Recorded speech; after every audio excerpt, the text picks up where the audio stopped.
When we think of traffic accidents, we think drunk drivers. But surprisingly, the vast majority of car crashes are caused not by driving while intoxicated, but while driving while distracted. We're a nation that prides itself on multitasking, even behind the wheel. But as ABC's Paula Ferris discovers firsthand, one of the biggest distractions is something you may be driving with every day.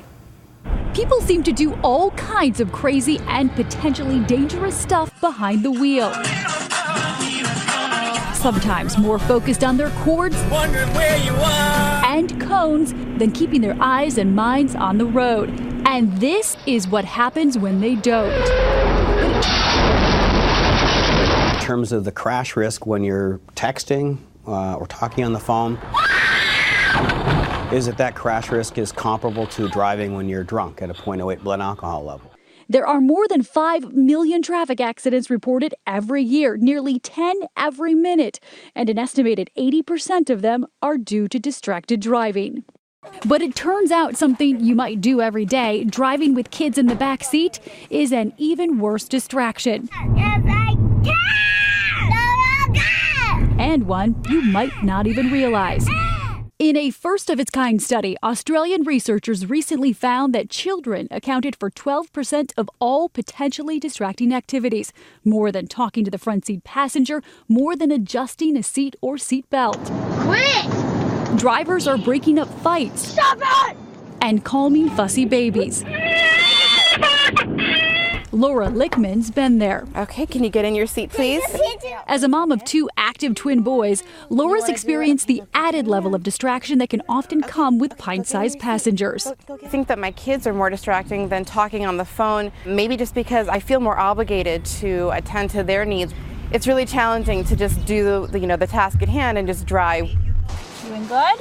I consider myself a safe driver, so I put myself to the test. I'm a mother of 2. We do driver distraction research. With the help of a few cameras in my car, we asked an expert, Charlie Clower from Virginia Tech, to judge how safe my driving really is. She and her team analyzed those precious seconds they call eyes off the road, and they agreed to assess my driving. You are traveling probably 55, 60 miles an hour here on the at highway. Yeah. And look at the eyes off road time right there. That's a lot. Look again. I only took my eyes off the road for 1 second, and in that time, traveled 75 feet.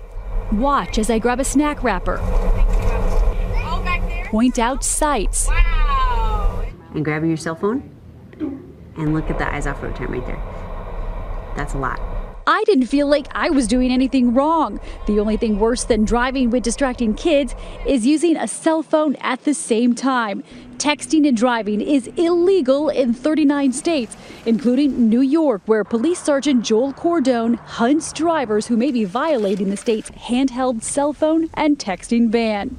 Look at a texture in progress. Everywhere he looks, he seems to find someone driving with a phone in their hand. Morning, Sergeant Cordone with the City of Syracuse Police Department. Any reason why we're on the phone today? I was just multitasking. Multitasking. I don't look at it like going out and looking for the violators. I think the violators find us, to be honest with you. Now, if you think using hands-free technology is safer, think twice. Researchers have proof that even hands-free car calls are just as distracting as holding onto that cell phone.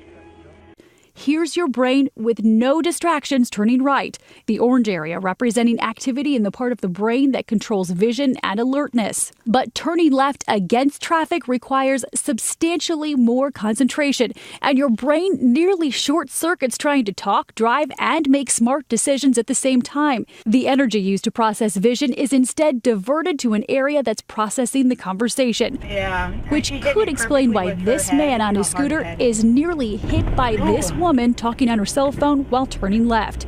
Miss it? Here it is again. You really looked at that stop sign. You really looked at that pedestrian, but you didn't see him. It didn't register because you were on the phone. But there are ways to drive safer. First, set up car rules so your kids know what to expect. If they drop something, make sure they know you can't pick it up until the car stops. If you're tempted to take a phone call, consider an app like Zoom Safer. It blocks incoming calls and text messages by sending an automated response that you're driving and will answer when you can. Nice hat, buddy.